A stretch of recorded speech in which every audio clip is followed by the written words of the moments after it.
Welcome back to Open Window Politics. Today we're going to be doing a prediction between Gavin Newsom, the current Democratic governor of California, of course on the Democratic side, versus Marco Rubio, the current Secretary of State in the Trump administration, of course on the Republican side.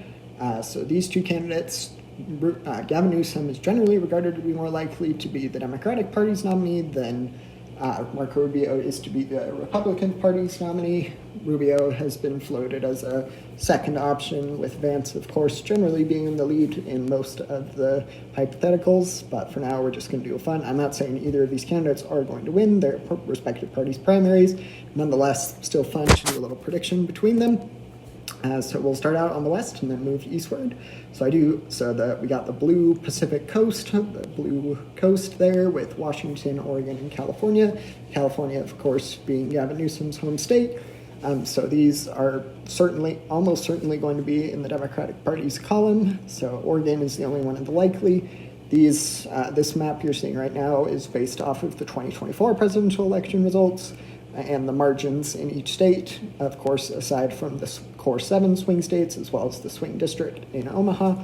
But that is why this map generally doesn't look great for Democrats. So keep that in mind. So I'm going to start out in the state of Nevada. I think Nevada, that Gavin Newsom, he's got some geographic proximity, of course, with them being neighboring states. And we've seen Hispanic Americans and younger Gen Z Americans kind of sour on the Republican Party. We've seen this in a bunch of election results recently, and I do think that, I know that Nevada is capable of electing Republicans. The state, of course, went on the presidential level, went for Trump in 2024. They also have a Republican governor. But in general, the environment right now is quite a bit more favorable for Democrats, and I do think that in a state that they've fairly consistently won for a good amount of time, that would be in the Democratic Party's column. So that's going to be 6 electoral college votes for Gavin Newsom.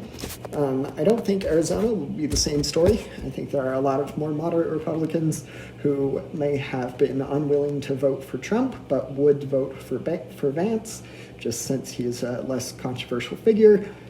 So for that is going to be 11 electoral college votes in Marco Rubio column. I keep forgetting. So that's going to be 11 electoral college votes for Marco Rubio.